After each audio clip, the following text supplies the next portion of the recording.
This is a BMW 340i, a car that has taken the automotive industry by storm. It can produce ridiculous power with minimal amount of work.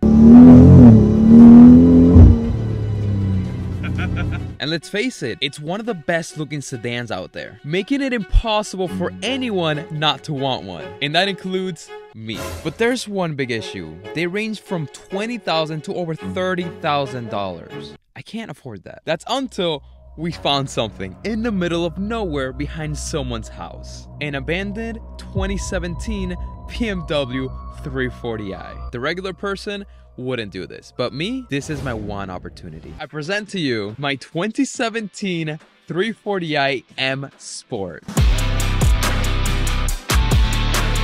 Well, let me tell you, does this car have a story? This is no regular 340i. It is a Copart car that has been sitting for over a year. When it comes down to the bad, you're pretty much already seeing it. It's got rusty panels because it was sitting for so long. This car was actually in a front end collision along with a side swipe. That is why this panel's new, and it's got two different colored doors. And if we come down here, even though the door panel shuts, there's still quite a bit of a gap that we have to take advantage, or that we have to take care of. This headlight actually doesn't work anymore, and if you know anything about BMW, I'm pretty sure these headlights are very pricey. Come right up in here, you see a transmission not in park. Here's the thing. The main reason I was able to get this beauty for only $8,000 isn't because of the body damage or the panels being bad or the gap. It is because the car doesn't drive. It does not move. We had to push it up the driveway and it took a long time.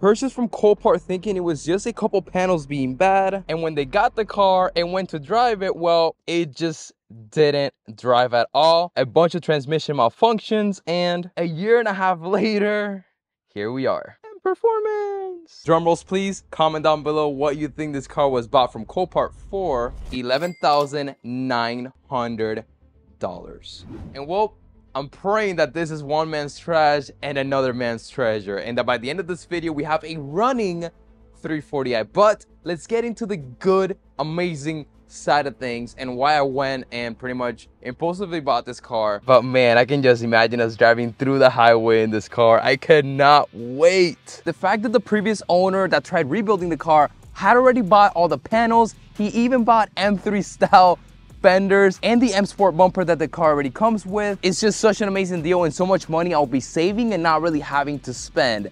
And I know exactly how much money he put into this car because I have every single receipt. PDC wiring harness, I think this for the headlight, $54. LED modules for the headlight, $111. Steel hood, $564. Whole M Sport front bumper assembly along with the M3 style fender conversion, $1,266. Left side of the radiator support, I believe was damaged because of the accident, and a t-shirt, which I don't have that, so we'll just do $111. Two doors, $800. And then a miscellaneous radiator side bracket, $30, along with a passenger side mirror, $180. Full driver side LED headlight, which unfortunately isn't working, $695. Bumper supports, crash tube mounts, and little things here and there, $290. And then we got a radiator for $330. So overall, we got a $16,000 car that is actually worth, when fully repaired, $25,000 to $30,000 for $8,000. But of course, that is if we figure out what is going on with this transmission and we get the car moving. So I've left this car charging for a while, so it should start, hopefully. It did like a little click and then all right, let's figure it out. Okay, here we go. Click this little button and we gotta run. Okay, go. Oh. Come on. Oh. And we're already off to a bad start with this. The car absolutely needs a new battery. Right off the bat, that should put us back around $300. I think that's it. Nope. Let's try now. Let's go!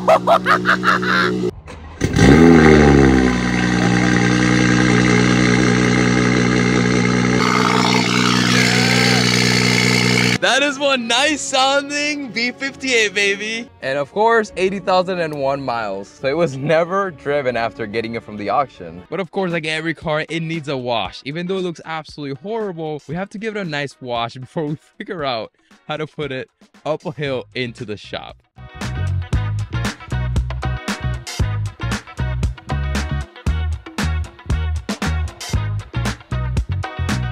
And look how much that cleaned up. Man, this silver looks drop dead gorgeous on this car.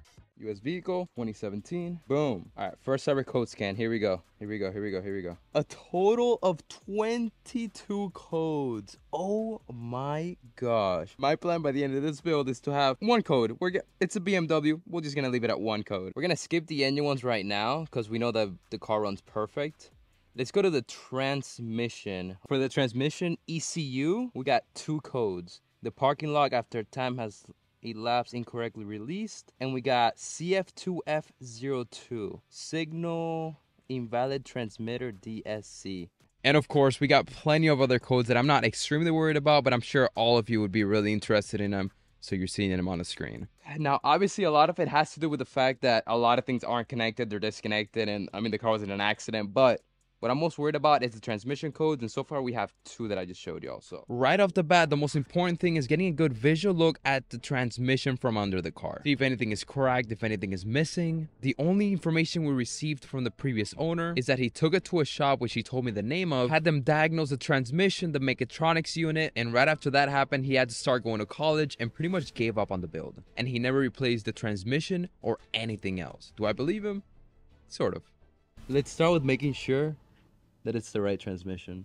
8HP GA 8HP 50Z. Okay, so it's the right transmission. It's a plastic pan like from factory, but it does look awfully new, that's for sure. This is not from factory, and I do know the owner told me that he had to make a little bracket to keep it in neutral, but I don't see the gear selector lever anywhere on this transmission. This is weird. This is really weird. Good news is I found the shop that the previous owner took this car to get the transmission fixed, and they're gonna pull up the record of the fix or diagnosis they did on this car, and they're gonna get back to me, and hopefully that leads us into the right direction. It'd be really nice to know more information about this car. He went and bought himself a used trans, put it in the car. Wait, did I just hear that right? He went and bought himself a used trans, put it in the car. He did buy a used transmission and put it in the car. Wow. And then he brought it back to us to code it. So we programmed and coded it. There likely is a mechanical failure of the transmission. Seems like I got lied to. I got cheated. Ladies and gentlemen, welcome to my nightmare.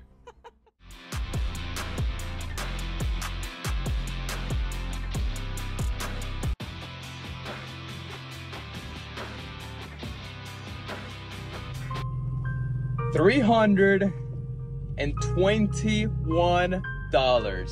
This is an M3 fender. It weighs nothing, pretty much nothing. But you know what weighs a lot, and we don't realize it because it's not physical? That sucks, and it stops us from doing so many things. Whether it is credit card debt or it is car loans. I've been there. I remember back in the day when I had my 370Z, I literally worked at Publix pushing carts just so I can afford that car. And I couldn't really build towards my future because there was this payment that had to go to a physical object. And I wish back then I had something like PDS Debt, today's sponsor, to help me create a plan to get out of debt and really work towards my future and financially prepare for it. This isn't one of those shady quick fix things. PDS Debt actually customizes a plan for your situation. Credit cards, personal loans, medical bills, collections, whatever it is, they've got options. And listen up, there's no minimum credit score, there's no BS, it's just real help. They've already helped tens of thousands of people, and the awesome thing is they've got a 5-star rating on Trustpilot and Better Business Bureau. It's honestly such an amazing platform. So if you're dealing with debt, do not wait. Go to pdsdebt.com/DannyZ. You're literally 30 seconds away from a free assessment that's gonna create a great plan of you for you to pretty much get out of that. Trust me, I've been there, and I wish I had this help. Scan this right here as well in order to get you there. Good luck to you all, and let's get back to the video. Thank you, PDS Debt, for sponsoring today's video. But let's bring up the mood. Principal has not seen the car yet. What's her reaction gonna be? Oh, whoa, look what we have here. What do we have here? This is the toy that I've been talking to you about. Of course. Okay, so you kind of saw it. I kind of told you about it. I didn't really want to fully tell you everything because I want to get your first reaction, but this looks awesome, right? Oh my gosh. 2017 340i. Wow. Come to the front. I love it. Look at this. I'm obsessed. Not as obsessed as my car. But what happened? So guess what we have to do? Get a new transmission. Get a new transmission. Oh, the transmission does have fluid, and rather new fluid, as you can see. This thing has never been driven. Would have been the perfect solution, but unfortunately life's never really that easy. But since we already drained the fluid, why not, before removing the transmission, checking out the mechatronics and just visually seeing that everything is correctly and how it should be.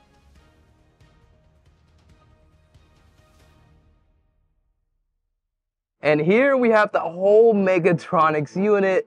Unfortunately, looking very, very nice. All these are the solenoids and made in Germany, so it doesn't seem like it's an aftermarket one or like a cheap Amazon one. Let's start disconnecting everything that needs to come off to take out a transmission from the car.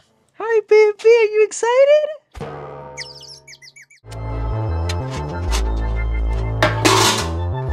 Boom. Let's go. Whew. Exhaust is off. Things are going pretty relatively smooth so far. And by removing this shield, we can easily see the drive shaft. And unfortunately, look at these bolts. These 100% have been worked on. I'm not sure why the previous owner lied. I was honestly gonna buy the car either way. And there is the whole drive shaft. It's actually a two-piece. And this right here is the manual neutral switch. So we gotta push this down. Then that frees up the drive shaft and we're able to rotate it. That is so painful though. Since this one is an auto, they pretty much just put a blocking plate with the manual shifter would go for the manual trans. That's interesting. But now we have to disconnect the drive shaft from the transmission. 3 18mm bolts and nuts. Don't forget, you gotta hold one side with a wrench and then the impact on the other side. And then there's 2 13mm in the middle. And after all that, it should come right off. And an easier one after that, the starter. It has to come off. It's connected to the engine and the transmission. Well, it's gonna be in the way. And when it comes on electronics, all we have to disconnect is this plug that goes right into the transmission and the ECU of the car. All you gotta do is push the tabs, twist it up. That releases it and you should be able to pull it right out. Now, it's time for the bell housing bolts. Whew, things are looking good so far. Oh, if this falls midway, I'm gonna... Getting stomach cramps. Once again, these are moments where having a lift might be a good idea. And thank God I am not claustrophobic. But through a lot of pain and wiggling myself in the transmission tunnel, I was able to see the bolt that we need to get to that's right on top of the transmission. And believe it or not, I was able to put the extensions on it. Let's go. Boom. That may have looked easy, but I will have neck and back pain for the next couple weeks. For sure. So if you haven't already, I need you to hit that subscribe button and like the video and even comment when's the first time you took out a transmission and how did it go? Woo! Well, let's hope that this inside here is the issue. It's all the issue. And these $5 jack stands are pretty much saving our lives at the moment. Actually, those are one of those rare recalled jacks that were snapping on people. He's keeping them because they're so rare. Here we have the old transmission. And back here we have the new to us transmission that is about to go back into the car.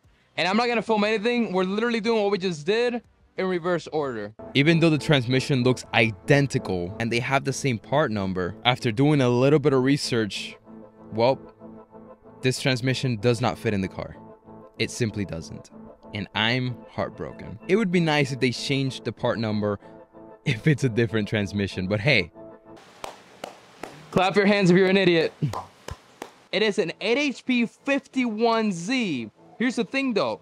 Nowhere on the transmission it says 51. It's like an updated 50Z. We're stuck with 2 transmission and I'm buying a 3rd one, so I'm officially a transmission dealer. Even though I feel extremely beat down, we found another transmission from a 340i, which will 100% work, and if it doesn't, well, we can talk about retirement.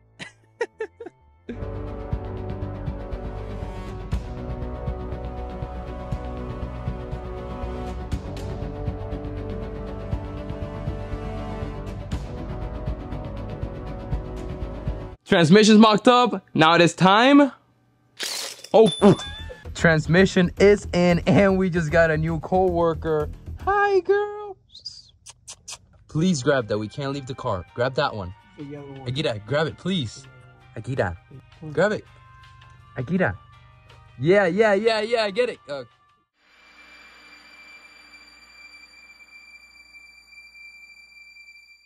right, final stretch. Here we go. Final piece that goes on the car is the exhaust, and then we get in contact with the coder.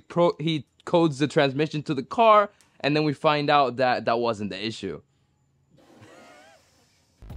It is ready to test. Here we go.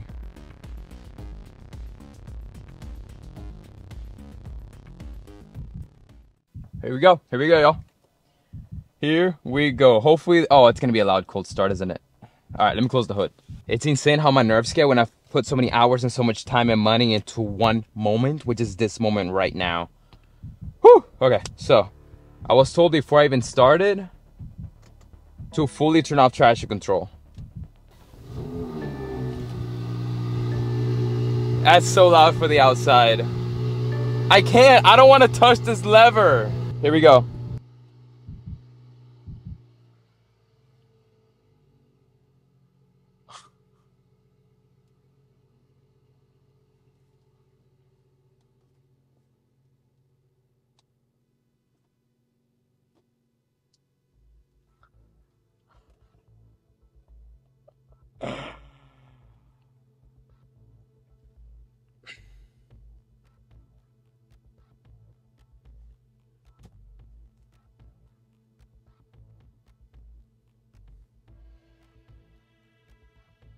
Wow, that's tough.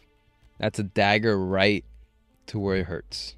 Even though it's obviously still in park, the transmission thinks it's still in first gear. Here we have the transmission computer we shipped out, as you guys saw, to get coded on a bench.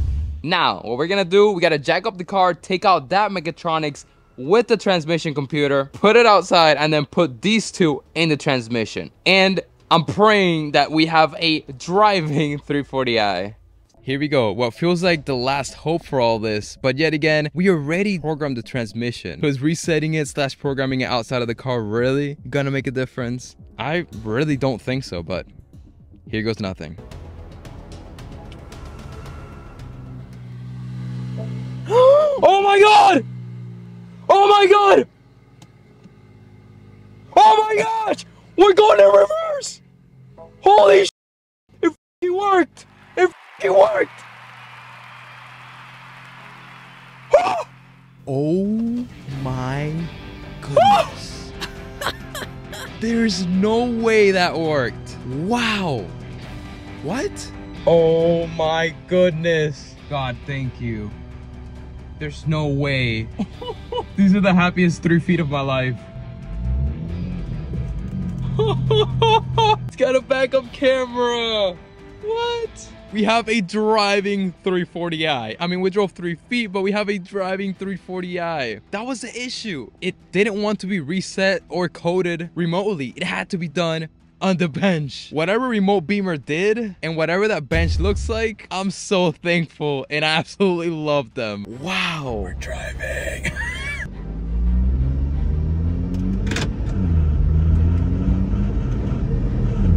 There we go, it's shifting good, it's shifting good. Oh! Yes! Yes! Oh shoot, there's a car coming, there's a car coming. Car coming.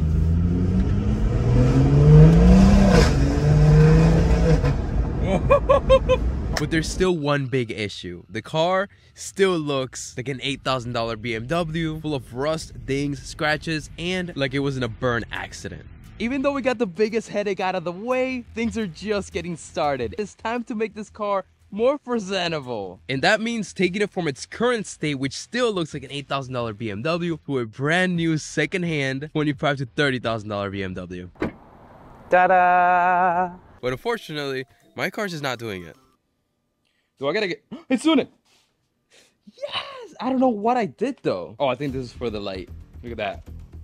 OEM lights. So as I've said previously, this is the M Sport bumper the previous owner purchased for this car. Door handle stuff.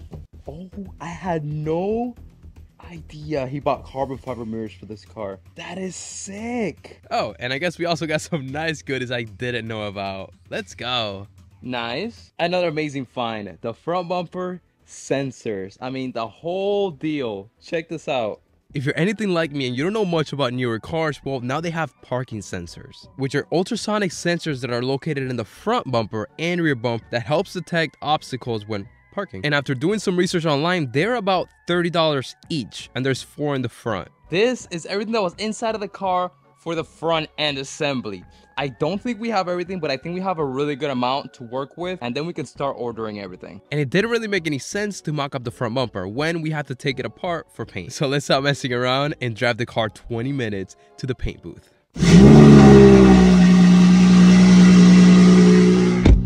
Woo! And things can go extremely wrong. 1, we don't have a license plate. 2, it's not registered. And 3, well, it doesn't have insurance.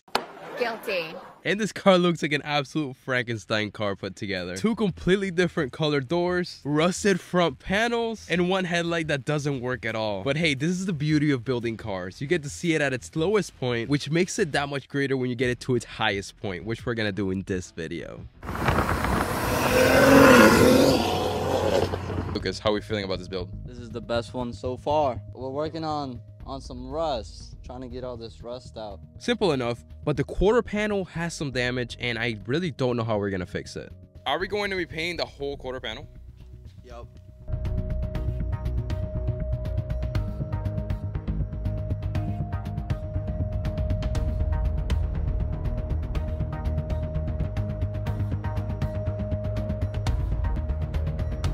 But after taking out the door, you can really see just how sunken in the quarter panel is, unfortunately. We're gonna have to weld the tab and pull it, because the stud welder pulled out a little bit of it, but this is way too sunken in over here. But we'll get to fixing that later. For now, we have to prep the doors. And I may not know how to paint, but I can sand things down, at least to my best ability.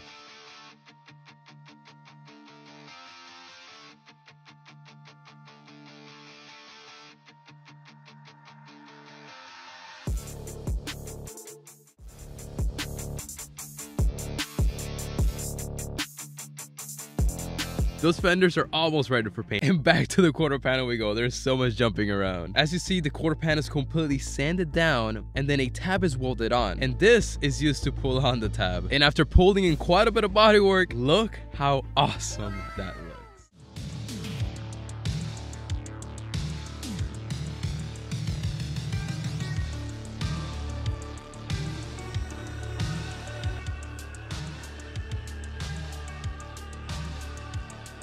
If you ask me, this car was never in an accident.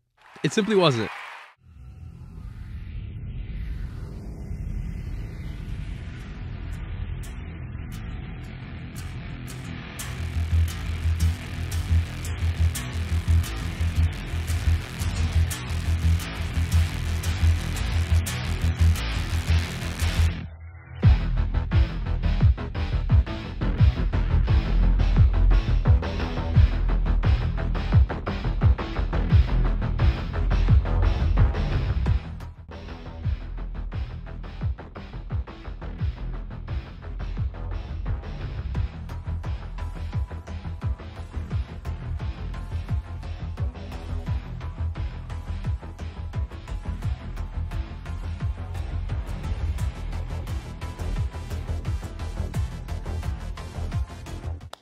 Here we go, y'all. We worked so hard for this very moment. Right now, what's left is I need to go ahead and clean everything up with some rags and wax and grease remover. Then Lucas can get to it, spray the car, and he's also going to be spraying the front bumper again. He didn't really like how the clear coat came out, so he sanded everything down and he's going to re-clear it. From $8,000 to a brand stinking new $30,000 BMW 340i. Lucas?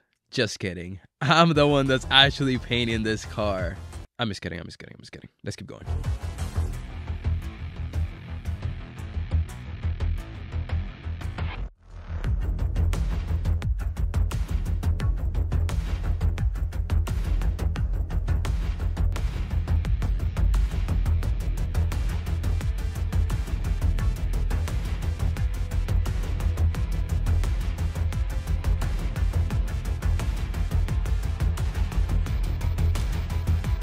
It is unreal seeing this car transform before our eyes. But to make sure it's 100%, Lucas is looking over it with a flashlight to see how the paint is looking in certain spots. If you missed something or it needs more paint, all the little things like that. And yes, I'm learning so much because you guys know me. Who knows? We're probably going to be painting a car one day. Look at this, man. You absolutely killed it, Lucas.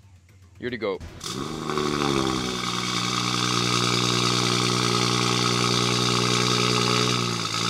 Wow, look at that paint match. That's insane. Oh yeah, that's perfect. Wow. Or Lucas painted fender, hood, and half of this door, so then he could blend it with clear. This is one good looking BMW. Oh man, that's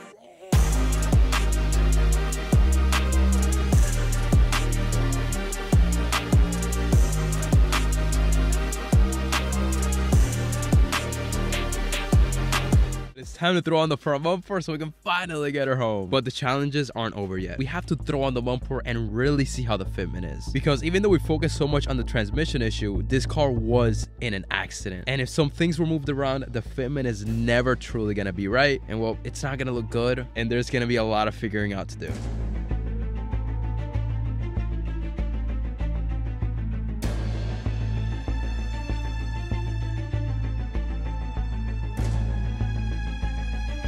And man, look how bad that fitment is. Oh my gosh. But after doing some observation, come to find out, the bracket that goes on the core support and the front bumper bolts up to was very misaligned. I mean, just look how much play it has in it.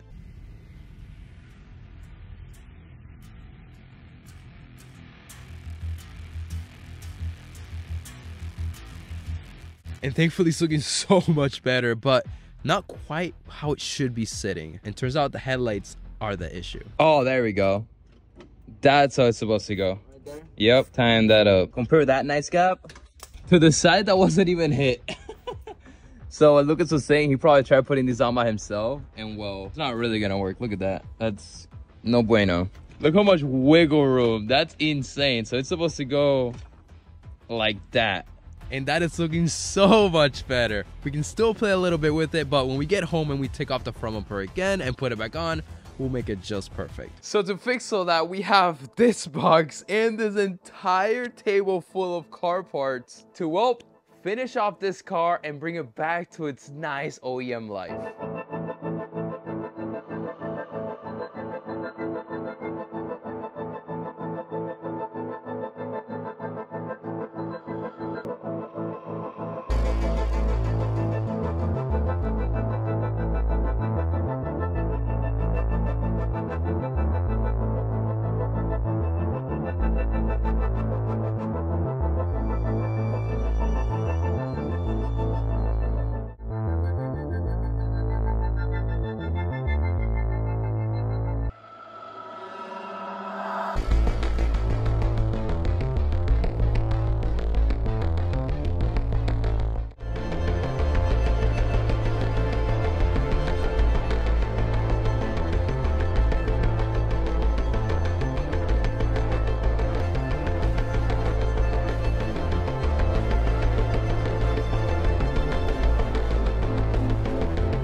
Unfortunately for the fender liners, the front piece didn't come in time. I didn't realize we were missing them, and well, it takes a while to get to us. When it comes down to parts like this, order OEM. But now we have to change out the whole left side undershroud that was flopping around the whole way here. And yes, this one is OEM.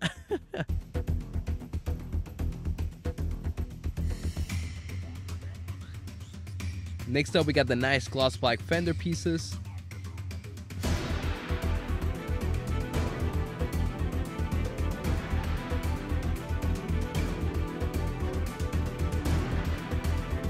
I'm just kidding. If I put this on the car, everybody in the world would hate me, and it's just not right. So we're not gonna put this on. Something I've been waiting for this whole time is the carbon fiber M style mirrors. Look how good that looks. And this car did come with a shadow line package, which basically means all the trim pieces are gloss black. So we have to take off this window trim piece, which requires us to remove the mirror and then put in the new gloss black trim piece. But man, does that look so good. And well, it matches the rear door now. And what's crazy is that this is actually the logo that was on the car when it crashed. So it's cool that we're gonna put the same one back on. Wow, I love it. You'd be able to tell that there was ever an accident? That doesn't even look like the same front end. Yeah. Right? I love this color. It's such a beautiful color. It's the same car? Yep. You sure? It's actually, I'm lying. It's not the same car. 10 out of 10. That's beautiful.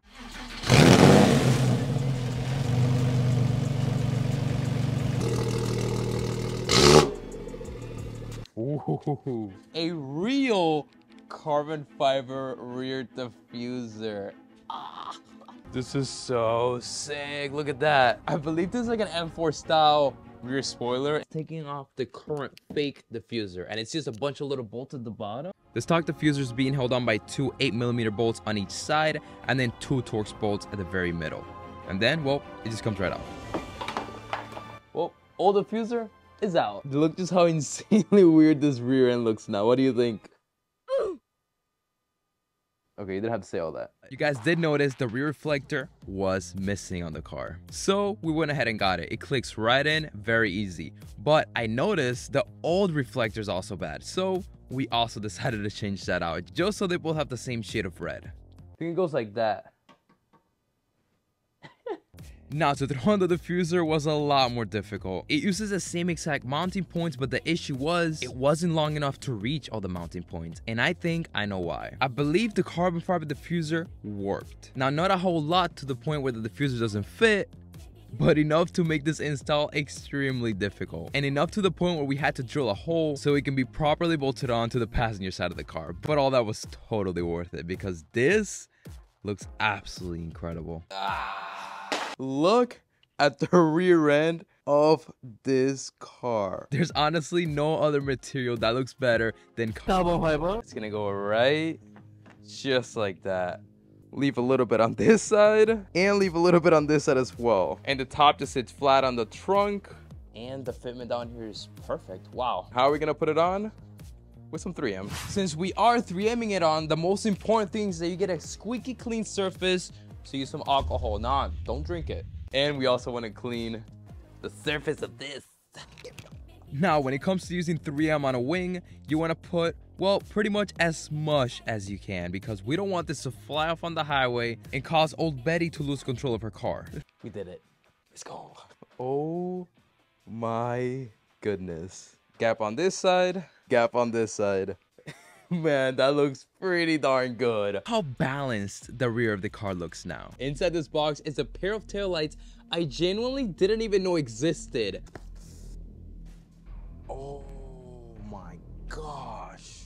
Oh yeah. These are newer G30 style taillights, and something you definitely don't see every day on these cars. To remove the tail light was pretty simple. Those two 10mm nuts, and then with some force, pull the tail light towards you. And after it comes out, disconnect the plug, and well, the tail light's out. And for a really good side-by-side comparison, check this out. Now, to take out the other side of the tail light, you have to take out the trunk liner. After that, unplug it. And then you have to unbolt the 10mm plastic bracket that's holding it onto the trunk. And now that the old light is fully out, now we're gonna put in the new one. The only thing we need to do is use this little brown harness, and this connects the big tail light to the little tail light, just like that. Whew, but here we go. Time to do everything in reverse order and see if my theory of this being perfect for the silver of the car is true, or it's going to look absolutely horrendous. And to hide the little wire that connects both tail lights, we're going to be squeezing it through this little hole.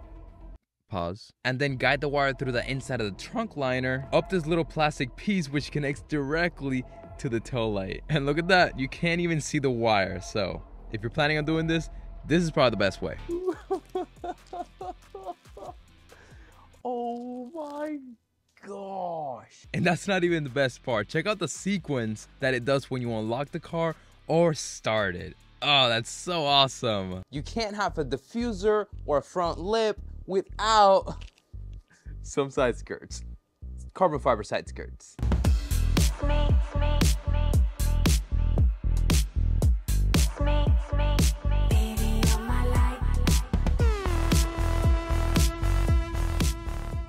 Even though I've seen some people use panel bond on side skirts instead of 3M, in this case, I prefer 3M, mainly because the side skirts are not heavy at all. They're very light, and along with the 3M, we're also going to be using bolts. So there definitely shouldn't be a need for panel bond. And the side skirt fitment was absolutely amazing.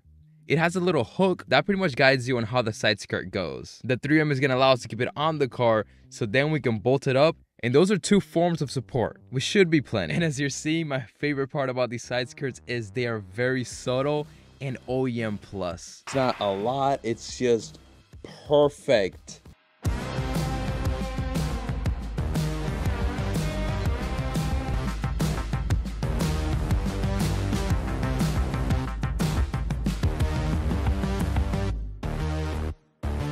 And if you thought the rear had an insane transformation, the front might just have it beat. Look at this carbon fiber front splitter.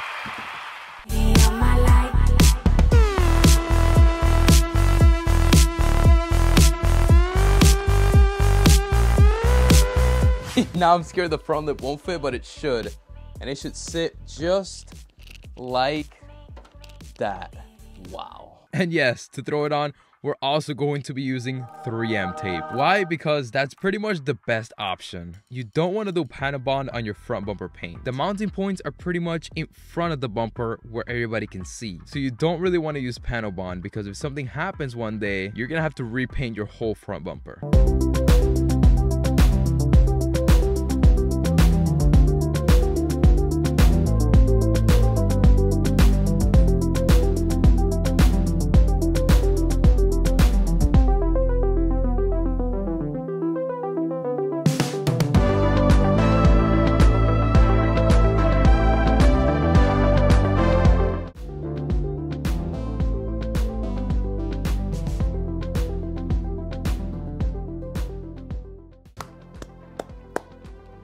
That looks so good. Look how incredible that looks. Oh my gosh. These are literally G80 style laser headlights.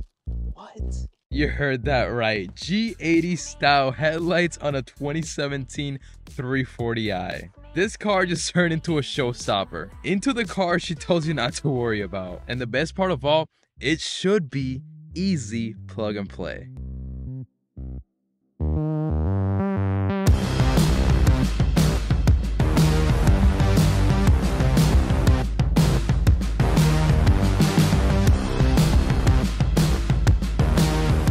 It's insane how different these lights look, but before we start buttoning anything up, let's make sure it works. Oh, I think I see something. I think I see something. Oh, yes. There's no way these lights are on this car right now. I'd like to present to you my G80 340i. Here we go.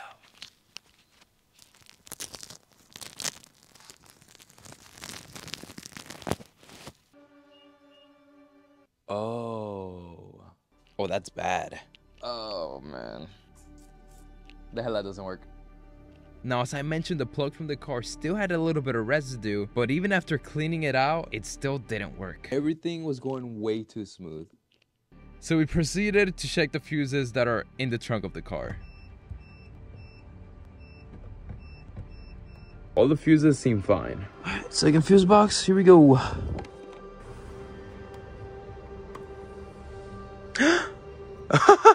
Well, that's what a blown fuse looks like. I think that's the issue, a blown fuse. I didn't know this was gonna be the issue. Please, I am praying this works. It's a 15.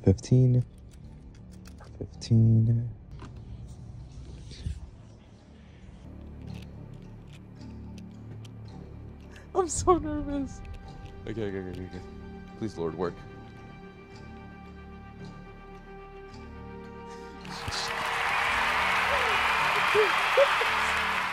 It's hard for me to believe this is the car that we purchased, not even knowing if we were gonna be able to fix it. And here it is, fully registered, looking absolutely gorgeous. Obviously, we're waiting for the wheels to come for the front.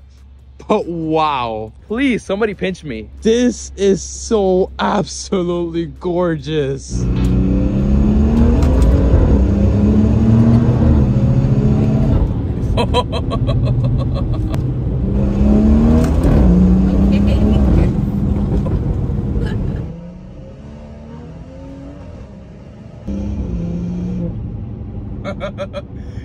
It's so fun. Like, I've never been in a car where you can literally just downshift and go like that. Man, this car's fun, but hold on. Before we even get into modifying this car, there's one massive issue we have to fix. Yeah, do you hear that sound? That is the sound of our e-brake lines hitting our drive shaft. But aside from that, this car feels pretty good. Woo! Let's go. And I need you guys to, well, let me know, what is the first car you actually modified for performance and tuned? For us to be able to go stage 2 plus on this car and really push it to its limits, well, we need 2 things. Actually, more like 3 things. One of them is already on the car. I'll tell you about that in a little bit. But secondly, we need this. And the awesome part is, oh, this looks sick.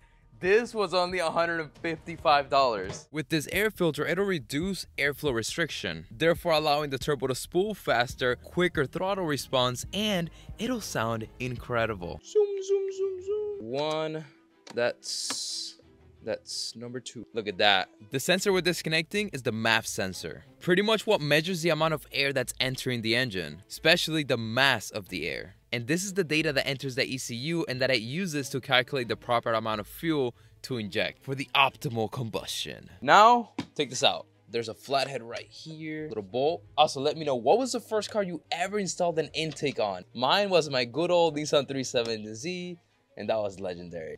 Should come off. Oh. Ow, ow, ow. Oof, boom, look at that. Sheesh, look at that.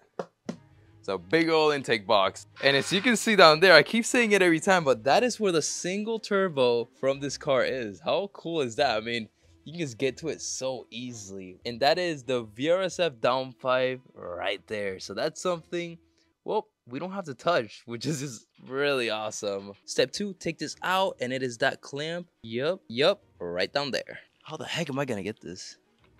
All right, I think that's a 6mm. And what's really funny is I just bought a miniature ratchet. So we should be okay. Eesh. Oh my gosh, that's perfect. All right, if you guys don't have a miniature ratchet, you know what to do. Wow, that's incredible. Wow, wow, wow, wow. Look at that. That should be illegal. So this, no bueno. Let's start putting everything back together. And it starts by putting the coupler that goes into the pipe that comes out of the turbo. And then after that, dun, dun, dun, dun, dun. Whoop, I messed up. I forgot to put this on. Let's put it on. This goes right in here. Ooh, that looks nice. Look at that. Much better. And then after that, it's the filter. Now we can throw on the good old filter. And now we can throw on the nice plate that goes over the filter. Boom. But it doesn't reach here, so he's gonna move a little more back. Cool. Oh, there we go. Nice, got it. Which goes held in by 4 Allen bolts, and it really makes everything feel very nice little bolts. Very complete. I like this way more than the filter being exposed. Just looks a little bit classy. Damn. No, God! The Valvetronic muffler kit that's going on this car. It's genuinely the best of both worlds. You simply can't tell me this doesn't look absolutely killer. But funny enough, we're gonna have to use this because I think there's gonna be a lot of chopping and putting on, which I'm always up for. You guys know I love chopping up stuff.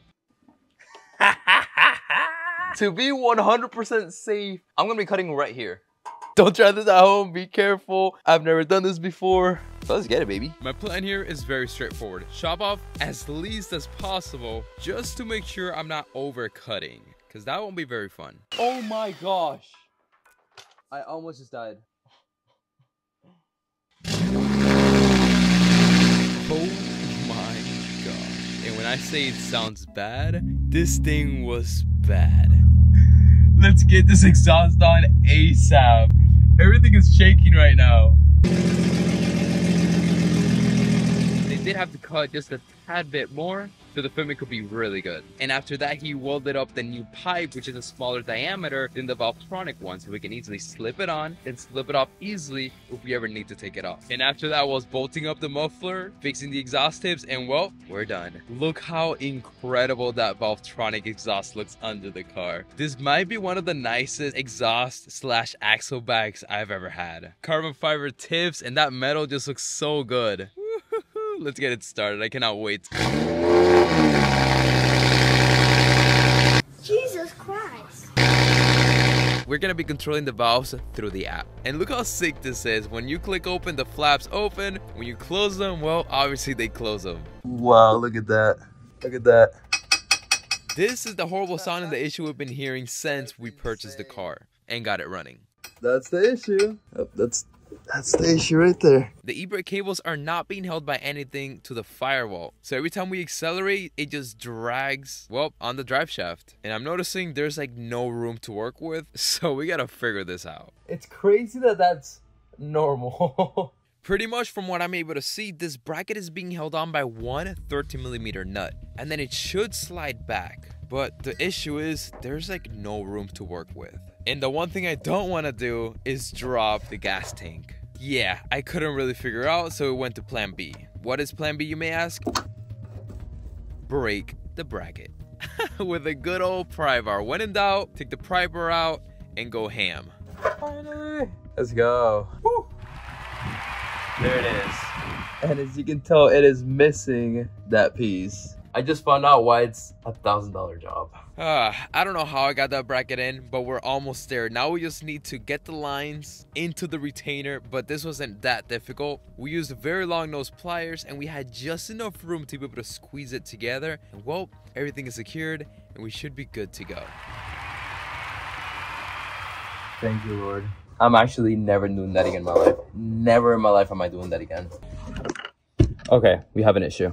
Turns out with these new BMWs, you have to unlock the ECU before you can just tune them like I want to. And the worst part is, it's probably going to take over a week if I purchase one, and it simply wouldn't be worth it for me. Unless I know someone that has a bench unlock nearby. Even though it's late at night, my good friend Sebastian actually has the MHD unlocker tool that unlocks these ECUs. And better yet, he's only like 15 minutes away. So let's go. It's looking like a really good night so far. We fixed the issue that made the car undrivable, and just when I thought I wasn't going to be able to tune the car, I remembered Sebastian works with a tuner. So MHD/BIM ECU actually sells a DME unlocker kit. So this is for cars that are older than the 6th month of 2020. BMW's newer than that. You know, you have to do the whole Finland thing and send it through Femto. But yeah, cars all the way up to the 6th month of 2020. Some of them just need a bench unlock. We gain over 100 horsepower to the wheels by doing this tune.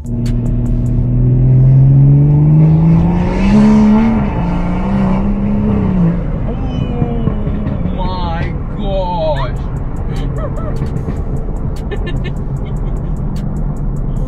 I felt like we were just like teleporting across the street. What?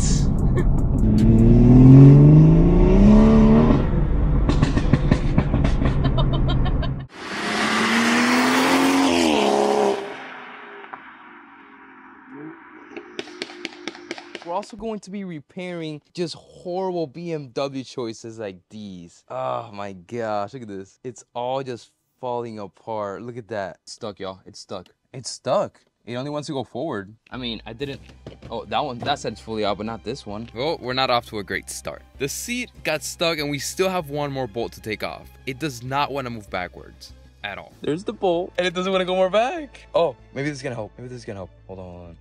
Can I get to it? I still cannot get to it. I've never even seen anything like this. The seat simply does not want to go back. And I pretty much tried everything possible. So we pretty much had to get creative. And you could say creative we got. We pried up the seat and with some pliers, we were able to get to the bottom of the bracket and undo the bolt. Let's go. Let's go. Took me half a second to figure out the issue. The other bolt got stuck. And obviously it didn't let us move the seat. And with that out of the way, let's continue to take apart the rest of the interior. Because it'll be much easier dyeing it red when it's outside of the car. But man, dyeing an interior is really no joke. I'm honestly starting to think that we might be better off just buying our full red interior. Nothing is starting to look better, and there's a lot of spots where the paint simply isn't sticking on, which I'm starting to think we did something seriously wrong. It doesn't look great at all. I got an amazing plan B, but the plan B is tomorrow. So for now, I have another incredible interior modification that we're gonna do, and it involves technology. This is a full 12.9-inch display. That is absolutely ridiculous. So step one, let's remove the screen that's in the car so then we can throw this one in and hopefully everything works as it should. And it actually wasn't too bad. It really reminds me of just my older E92 BMW. And check out this comparison between the old screen and the new screen. That is so insane. The antenna goes onto the screen, this little power plug as well, and then we disconnect this big plug. Then we disconnect these two little plugs that go into that big plug because it goes into the new harness that comes with the display. Connect it right in, and now this plug that comes with the display with the two little plugs goes into the CD player. Connect the old male plug into the new female plug that comes with the CD player, and then you're done. That sounded a lot more confusing than I wanted it to.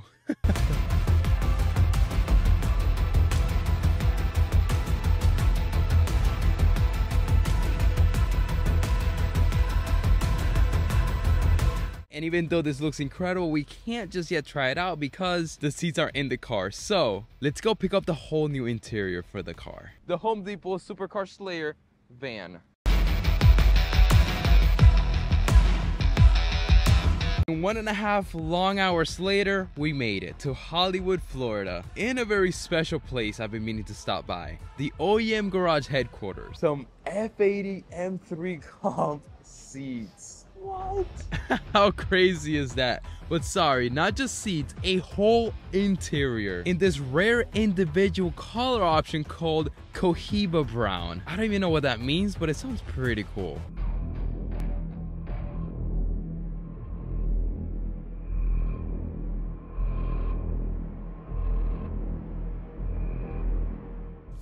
That's amazing.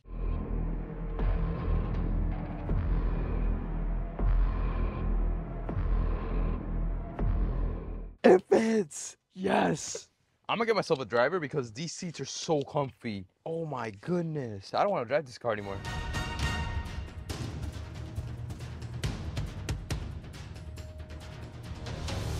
And yes, as you're seeing, F80 M3 seats fit the F30 platform perfectly. At least I hope all the electronics work perfectly.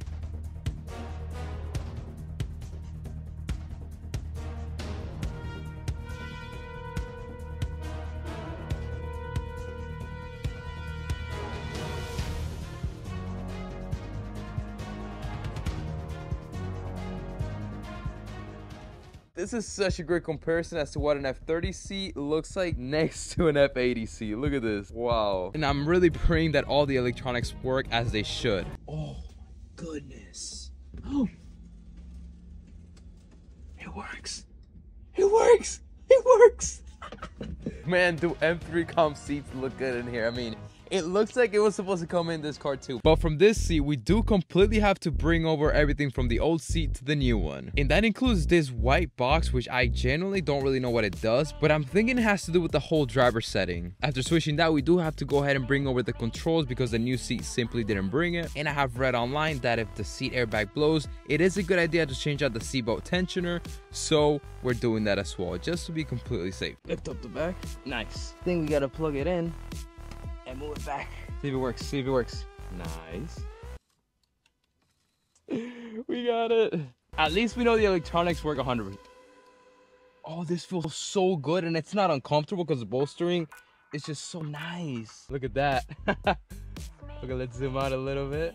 Look how awesome that screen looks. It's really just meant to be in this car. And we can also still use the factory iDrive and all the settings and pretty much everything just on a nicer screen. This car has so much carbon fiber on the exterior, we had to bring some of it to the interior. And I believe this is the nicest, most tasteful way to do things. We have to move the AC vents from the old unit to the new unit, which is really simple. Just 3 clips at the top and it comes right out. There's no way we can break anything or mess this up. Woo, and look how good that looks.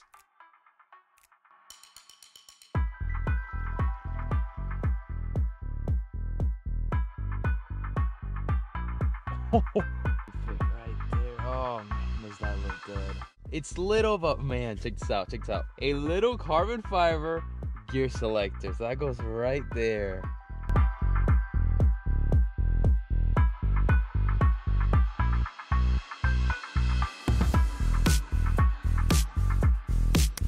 look how incredible that shifter looks. Now it goes perfect with the trim piece that's right next to it for the iDrive.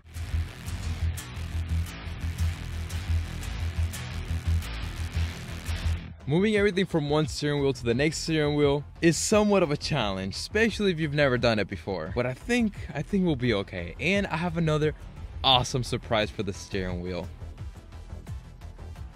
M1 and M2 functional buttons. On the stock steering wheel, these two buttons, well, are not functional whatsoever and aren't even buttons. And now by adding the M1 button and the M2 button, we're going to be able to switch our driving mode. Yeah, so we can go from Sport to Sport Plus to Comfort to even Eco mode. Not only is this functional, but it looks so good because they're blue just like the steering wheel stripe. After that, we take off the old board, which is being held on by a little Phillips head, put the new one in, and of course connect it. Then we put everything back together, plug everything in the steering wheel, and that's part one. Part two is throw on the new steering wheel. Man, does that look classy and clean and just aggressive. Now part three is to get into the center console to really make the buttons functional. Remove the trim piece around the shifter and pop up where the original driving mode button is, because we have to de-pin the plug. Yes, it's getting a little more complicated. We de-pin these two wires and we pin the two new wires that come with the button's harness. Let's see if the steering wheel controls work and we can control the sport mode, comfort mode, and whatnot with the M1 and M2 buttons. I'm actually so excited for that.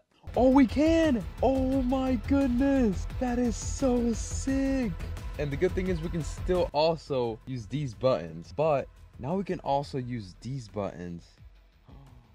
Oh my goodness, that is so cool. Not only did we install a classy, aggressive looking steering wheel, we added actual functionality to it, which is just so awesome. As well as the OEM carbon fiber trim to really give it that luxurious, aggressive look and some technology.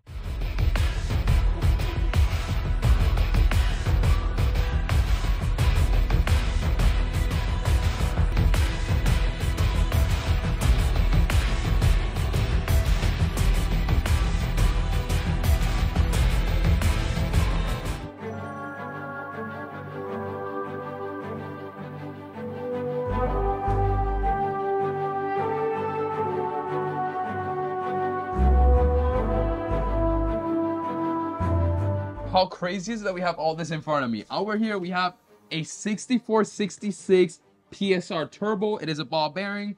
Obviously here we have the manifold, but I believe this all the way over here is the downpipe. They sent us out a new charge pipe. I mean, we pretty much have everything. Here we went with a tile wastegate. Obviously we're not using the electric wastegate this car operates boost with, so that means we do have a full motive reflex kit, which we're going to talk about way later after we install a turbo kit because we don't have that much time. This is an absolute dream come true.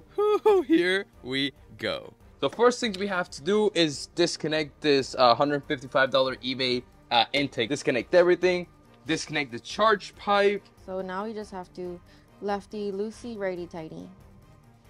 Go, go, go, go. Look.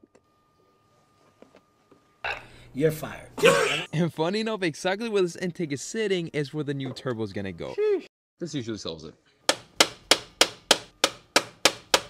Why is it so hard on there? Oh, nice. Let's go. And now you can really see the cold side of the turbo, but right under that is where the stock charge pipe from the car connects into the turbo, which we also have to remove. What's the next thing we gotta do? Then we gotta take out the turbo. Still got the turbo? Yeah. You take out Take out the turbo. I said I want to scream with that ride. What was...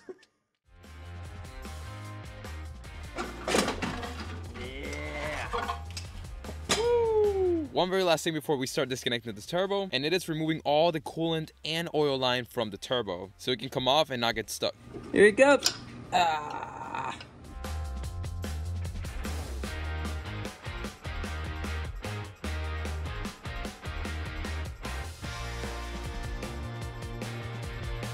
Number one, number two.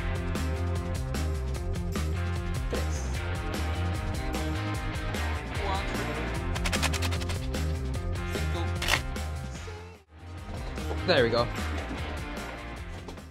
Look at that. Look at that. We did it. Let's go.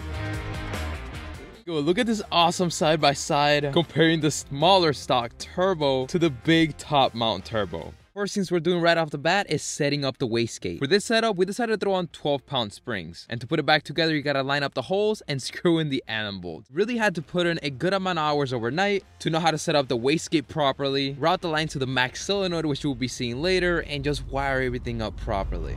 I ended up painting the brass fittings black because I think it'll be a nicer look than the gold. But first things we have to do is get a boost reference. Most people drill into the turbo and get boost reference from there. I really did not want to drill into the turbo right now, so thankfully the charge pipe brings inlets. So we're going to be using one of them as boost reference. But what exactly is boost reference? Well, it's pretty much a signal that's pressurized and tells you the pressure that the turbo's making. And that is why we're wrapping all these lines with Teflon. We do not want any leaking going on. One air port at the top of the wastegate and one air port at the bottom of the wastegate. And all the other air ports we're not using are plugged up, so we don't have any leakage.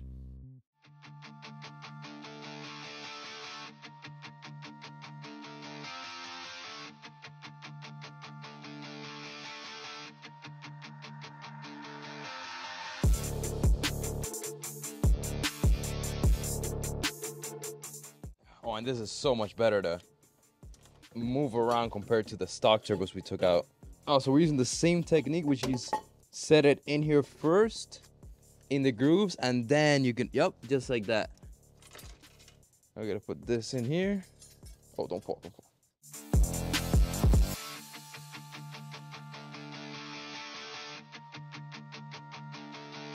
Just look how awesome that's looking. What? Are you kidding me? Is this actually my car? I mean, what? Honestly, it's so hard to believe this is the same car that we found abandoned next to someone's house. But in comes the big boy Terpsky. Okay, here we go. Hey, nice, look at that. That Terpsky's in there, baby. And let me tell you, it's extremely difficult to bolt down this turbo. You have to pull up the turbo to make enough room for the nut to fit in between the stud and the turbo housing. It's actually insane. And then when you get the nut in, you have to go centimeter by centimeter with the smallest wrench you have.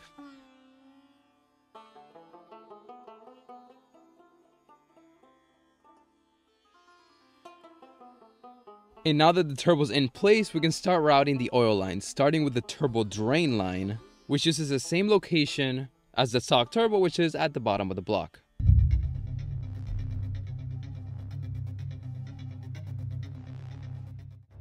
But now with all the lines and the turbo in place, we can start routing out the charge pipe.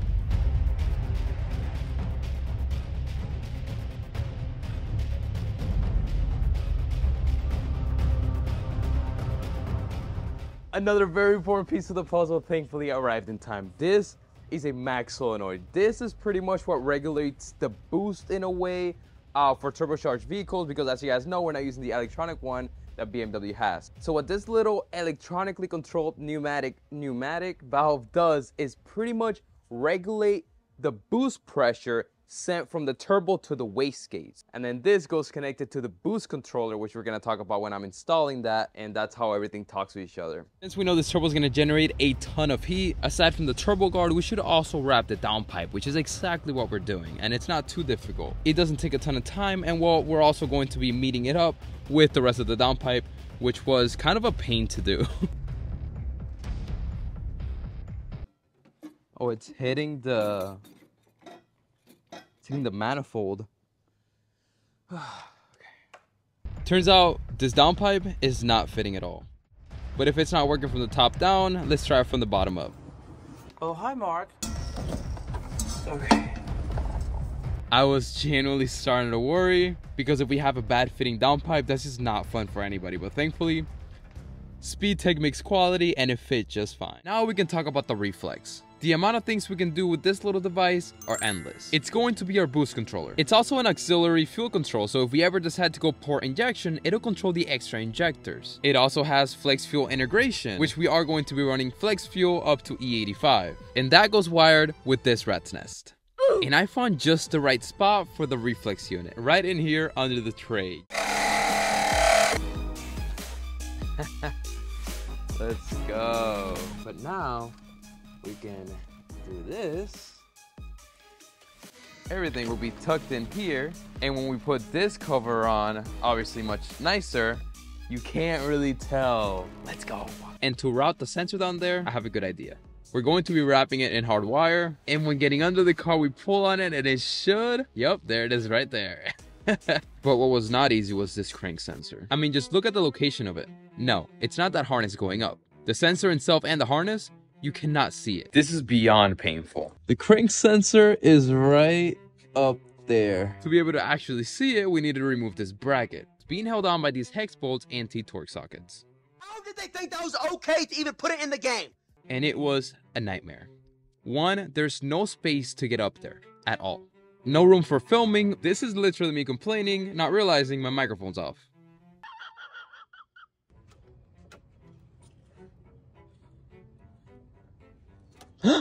Oh my gosh. Oh my gosh. Oh my gosh. Oh, I did it! It is time to finish connecting the reflex. And I think we just got into the most difficult part of it all.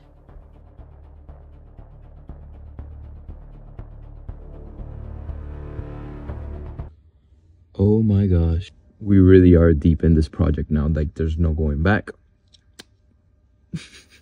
This is where things get very tricky, and if you're not paying attention and taking your time, you can really mess up pins. We're pretty much de-pinning wires from very important plugs in this car and re-pinning them to the reflex harness.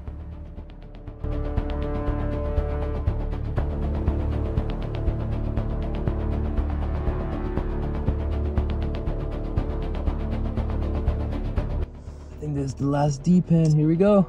Is that pin number 24? Yes, it is. Okay. It is done. All right, here we go. Probably gonna crank it for like 10, 15 seconds.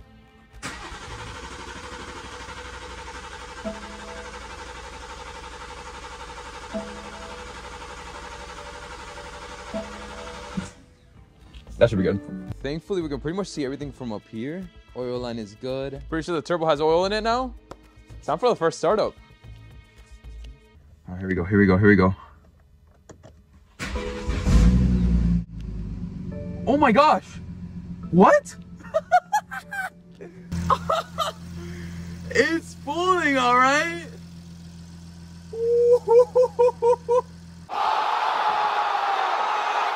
I just cannot believe this car's running this good without even a tune. And look at this, not even a check engine light. Are you kidding me?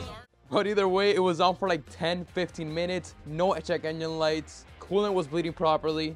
I think now we can jump to the tuning. We're flashing. Okay, I think we're flashing. Here we go. Hopefully it doesn't take that long. Because this car is not on a battery tender, which is the first thing they tell you when you're tuning a car. Make sure it is plugged in. And if this car decides to die once again while it's tuning, it'll pretty much break the ECU and really ruin our day, week, and possibly month. Oh, Lord. I'm so anxious right now and nervous. 20 seconds. Success! Let's go! Oh my goodness.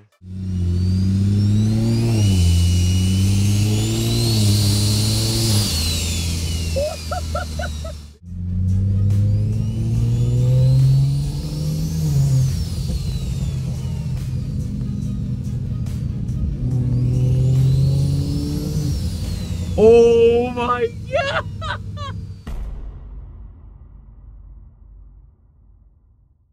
And it smells like fuel. Why does it smell like fuel? Yeah, it really smells like fuel. We gotta get to the house. I am having an internal freak out right now. Oh, we gotta get in the house. We gotta get in the house right now. Look how fast it just drove up the driveway. They didn't even care the front lip got ripped off. Oh! Oh my goodness, the fuel line came apart. Oh my gosh. Both fuel lines didn't meet up and seal correctly because of this little plastic wrap they throw on from factory. And after cutting it off, well, the issue's fixed. She don't believe in shooting. But there's someone very special we have to show the car to. Are you ready? Are you ready? Are you ready? Oh, let's see it. That looks so good though. Oh, how sick does that look? Wow. hot, right? Yeah, and it sounds amazing.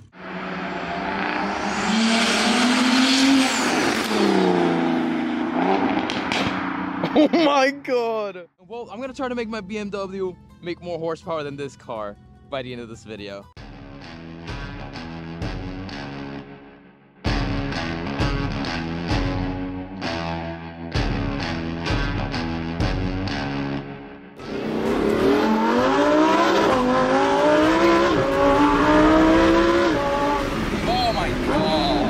We need to at least look the part, right? This moment right here when the car finally gets its front wheels is big. It's bigger than Ronaldo's first. I'm gonna be honest, I could have gotten a lot of different wheels for this car. But since we've pretty much changed everything about the car from when we originally purchased it, I figured, why don't we leave one of the pieces that the car came with? And that is the wheels. You thought you guys were desperate for wheels? I've been desperate for the wheels. And look how good this looks. The car pretty much looks complete. We've honestly been waiting so long for this moment, and I'm gonna be honest, it looks absolutely amazing. I mean, look at the fitment in the front as well. I love it. Bigger high pressure fuel pump for the B58 platform. And to go along with the most affordable and highest flowing high pressure fuel pump, you already know we had to go with the Nostrum Stage 1 injectors. Flows an insane 70% better than your stock fuel pump. Not only that, it has a potential of around 1,000 horsepower on 93 octane. 1, 2, 3, 4, boom, all 6 out. The camera didn't record me unbolting these. They look good though, and 0 oil. Man, I am nervous. I really don't know how much horsepower we're going to make, but I'm really hoping we make more than the 630 that the Lamborghini makes. Well, comment down below, what is the highest horsepower car you've ever been in? Not bad. So this is the line that we're replacing, by the way. This fuel rail is just being held on by a bunch of E-sockets. Once you take them out, it comes right up.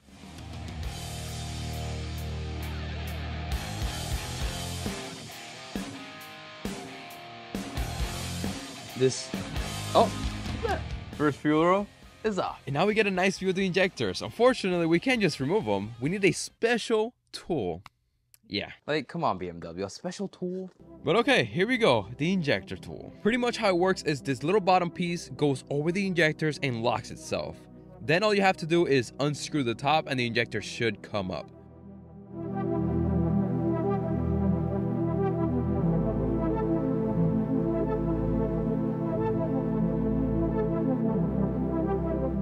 Unfortunately, it's not working for us because I did forget something. This little piece right there, I forgot to put that on. And obviously that keeps the plate in place so you can pull up the injectors instead of the plate going down towards the injectors, which was the issue we were having. Oh boy, so I guess I didn't vacuum to my best ability, so there was just dirt in places where I didn't see it. And we have a slight, very bad issue. There is a leaf or something inside where the injector sits. Oh my gosh. Everybody stay calm. On a scale from 1 to bad. What in the world? There's an alien looking thing inside the injector hole. This is exactly why you need to make sure everything is clean around. I thought it was, but it wasn't. Sometimes in life, you just have to get creative with what you got. We used this glove to put it really tight around the vacuum and the injector hole, and thankfully it created enough suction to pull up the debris, and now we have a clean hole. What in the world? We oil up the O-ring, and then there's this little special tool that you slide the injector into, and it pretty much compresses the O-ring in place where it needs to be. And we should be good to go, after obviously doing it to all 6 injectors.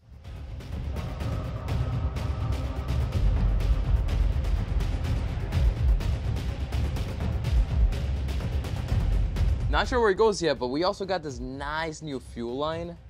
This thing ain't never leaking. Sheesh. Since the injectors are pretty much ready to go in, I do want to remove the OEM small, horrible, high-pressure fuel pump the car comes with so we can throw in the gauntlet. To remove it, there's one fuel line in the back, another one in the front that goes to the fuel rail, one little connection, and it is being held on by 2 bolts.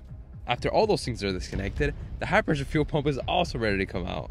Okay, out with the old OEM one and in with the new Precision Raceworks. Oh my goodness, look at that. Look at the difference. Step 1 is throwing the plate. Step 2, you want to get the alignment tool that the kit actually comes with to make sure the plate is sitting in place perfectly, because a high pressure fuel pump needs to fall right into a precise location. Next up, we bolt on the plate, and yes, I am using blue thread locker in all these bolts.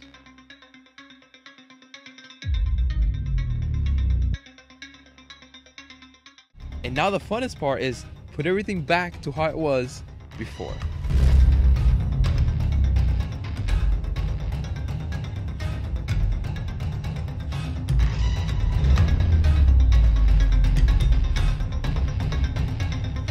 Since we are going to be running E40, we need this ethanol sensor. It measures the ethanol content in the fuel, letting the ECU adjust timing, boost, and fueling for maximum power, but also safety. And with the help of MHD and David tuning the car, this thing is going to be an absolute beast. And all these 360 fittings allow us to pretty much integrate the flex fuel kit OEM style. Everything clicks right onto the stock fuel system and right into the ethanol sensor. And how the ethanol sensor talks to the car is through the motor reflex kit, which we installed in the previous video. But I guess we're only gonna find out if I did it properly once we start tuning the car. Flash a custom map.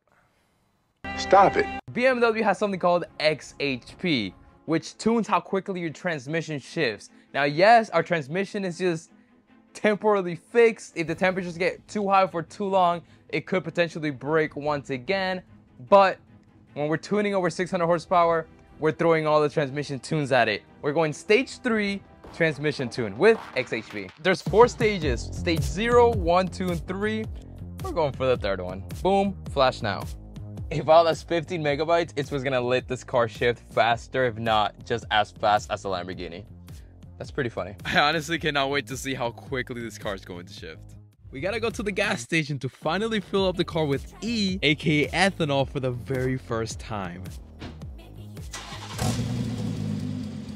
Why are you filling up the car with ethanol? To make more horsepower. Okay, let's do this and learn together. E40 makes more power than 93 octane because ethanol just has a higher octane rating, allowing the engine to run more boost and timing without it knocking. More timing means the spark ignites earlier in the combustion cycle, creating a stronger, more efficient explosion, which is great. Bigger boom, more power. But what does more boost mean? That one's pretty simple. The turbo forces in extra air, letting the engine burn more fuel, making even more power. Now we just gotta pump E85 until we get 40% ethanol. The car right now is currently like obviously 9 or 10. Ooh, this car looks killer though.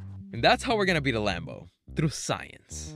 But thankfully, due to the ethanol sensor, we can fill the car with 93 or ethanol. We just need to know that when the car's at 40% ethanol, that's when it's making its peak power. I feel like a scientist, like we gotta be mixing fuel levels and get the right ethanol. And how do we know the ethanol percentage? Thankfully, the reflex is working properly as well as the sensor, because when we open the MHD app, we can see that the ethanol content is going up because, well, we just added ethanol. Once that reaches 40%, we're good to go for the tuning. Unfortunately, all the footage got lost, but Sebastian and I test drove the car, and unfortunately, it didn't drive how it should have. It wasn't feeling right. But here's the thing though, Sebastian, I'm putting 41% duty cycle on top of an 8-pound spring, so at a minimum it should be like 12 anyway. So I'm putting all that workload on it. Everything from a reflex standpoint is set up correctly. This is all good to go. But I found issue 1 out of 2. I forgot to plug this hole. This is a massive boost leak coming straight from the wastegate, which explains why the car takes forever to hit boost, and well, it doesn't hit as much as it should be. And issue number 2 is we put a small wastegate spring.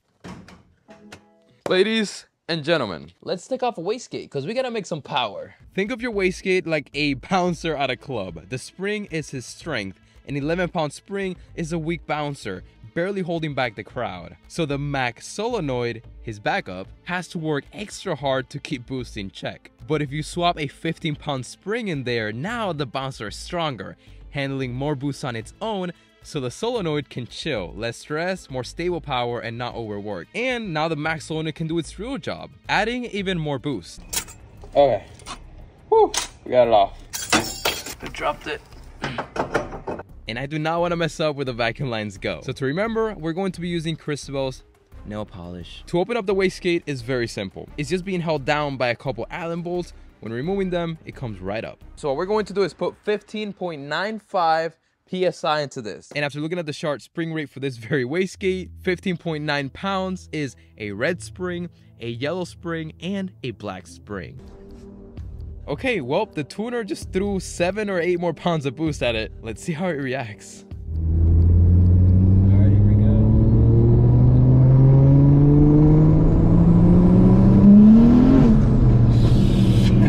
Oh god. Let's just do this at the dyno, please. Yeah, I think we're gonna.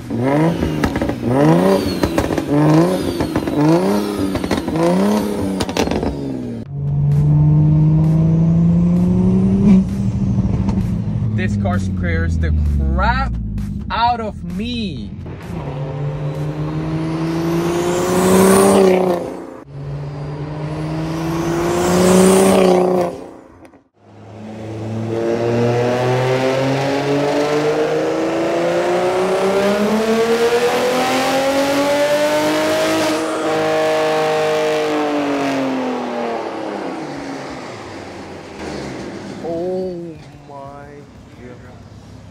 Bro, I had to cover my ears. My ears are blowing out. 595? This car already made 595 horsepower. Pretty much 600. How? So that came extremely quick. Here we go. It says going to be the 600 wheel horsepower run.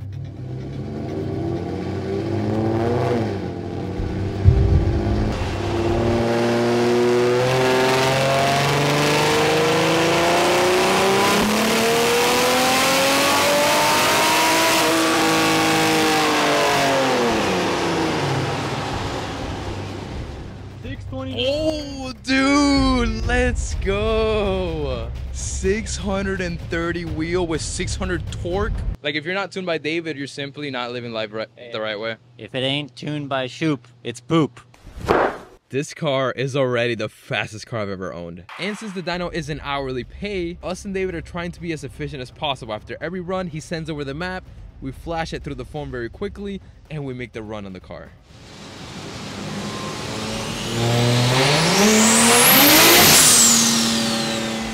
Well, the car downshifted for some reason, but that sure sounded insane.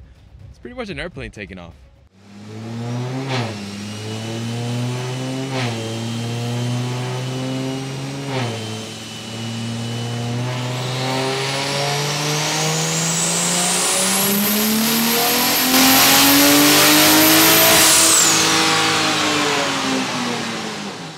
But here is the final run, number 13. Are we going to make the most horsepower possible, or are we just going downhill from here?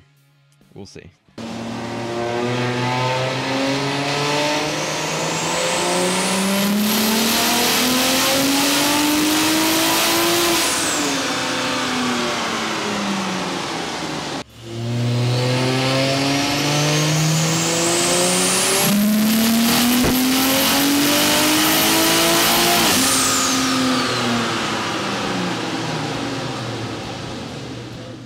Ladies and gentlemen, that was the last run, number 13, and the car made a whopping. It's making good power. I'm impressed. It made, if you zoom over here, Sebastian, 686 wheel horsepower with 640 torque.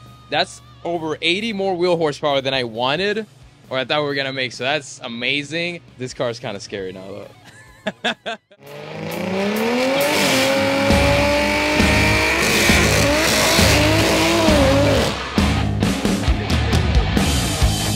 With that being said, we got some ST suspension for the car. Let's go. These are the STXA coilovers, built by the same team as KW with the same internals by hand on the same production line. You get adjustable rebound dampening to fine-tune your ride comfort and sportiness, all in a durable galvanized steel housing. Serious quality, made to perform, and for a very affordable price. They're just amazing, and honestly, one of my favorite parts is that they have dampening. So if you want a sporty ride, you can make it sporty. If you want a softer, comfortable ride, you can do that too. So with that being said, they're incredible. I will link them in the description. Thank you, ST, for sending them over. With that being said, we gotta take up the stock ones because they are bad. Step numero uno, we have to remove the stock suspension. Come on, y'all, it's easy. Before you put something new on, you have to take it off. Now, I've never done coilovers or suspension on these newer BMWs, so I'm a little nervous, but how hard could it be? I know there's a special tool to do this, but I don't got it.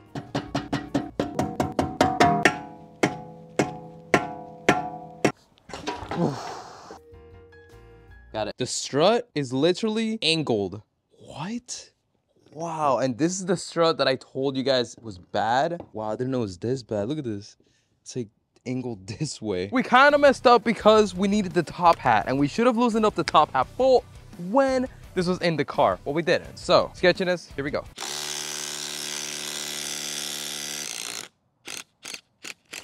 Woo, time to upgrade this car with some ST. OEM top hat from the BMW goes right up top, and we're going to be adjusting the suspension once everything is in there. Now, typically when I have to throw on the new top hat on the coilover or spring, I'm able to compress the spring down enough to get the top hat on and button it up. Well, this time that simply did not work. Okay, normally I can do that by myself even, but those springs are not gonna budge. So with that being said, we need a spring compressor. We lost. We need a spring compressor. Something that I've been meaning to purchase for a very long time. And how it works is pretty simple. You put it around the spring, you compress it, and then it holds the spring in place. So now we should be able to put the spring together. Here we go.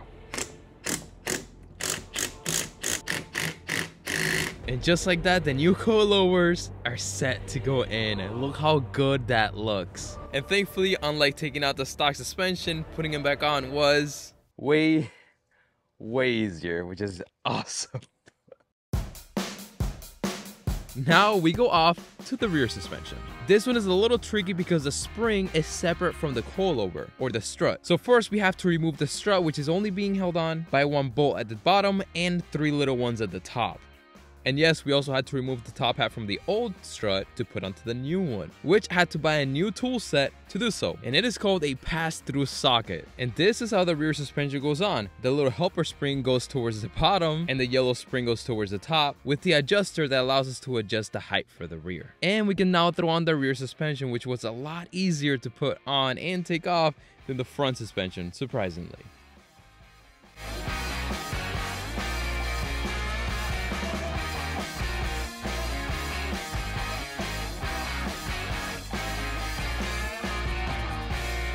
Let's just say we went a little too crazy with lowering this car. I mean, in an ideal world, this would be the perfect fitment and I would drive everywhere with this.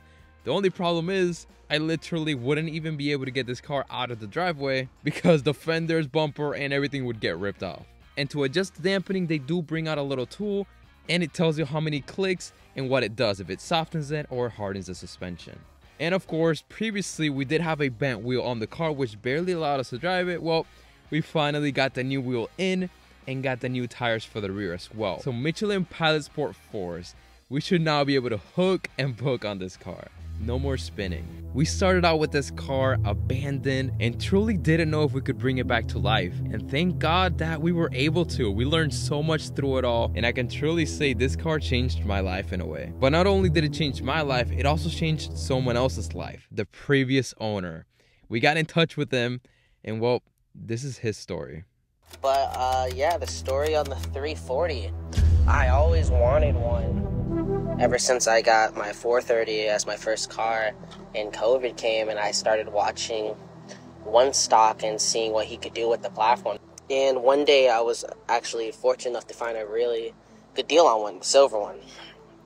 And I worked out a deal, traded my car and got it, and I was so happy I could cry. I got the car downpiped and tuned in less than 3 weeks, I think. Modified the car. I lowered it on H&R Super Sport springs. I put a CTS turbo heat exchanger in it. I had a TU pump on the car. One day I was just on my way home from the grocery store. My mom sent me to pick up some soup, and I don't know what was going in my head, but I had a custom Go Race Box tune on the car. And me and my tuner were trying to get the car faster, so he always wanted me to send him draggies. And he sent me a revision, and I flashed. I was like, you know what? I'll do a draggy right now. I was young, and I was dumb. I wasn't in a residential area. It was an area I normally dated at, out in Mexico. and it was only one side of the road cars could come from, and someone ran the stop sign and ran me off the road. The car flew in the air for a second because I hit a ditch, and I landed it, and I thought I honestly was going to die. And I just looked at the car, and I wanted to fix it. I just knew insurance wasn't going to let me fix it. I'm happy it ended up in your hands. You brought it back to life. You single turboed it. You put F80 M3 seats in it. You did everything I could ever want to do to that car, and you treated it so well that I'm happy it's in proper hands. Looking back at that experience, I was so sad to lose a vehicle like that. I cried for weeks and months. And I look at old pictures of the car always. Now I have a F82 M4 single turbo, and I'm honestly planning to sell the car soon. Whew. What a story. That truly changed my life, and it was just beautiful. Subscribe. I love you guys.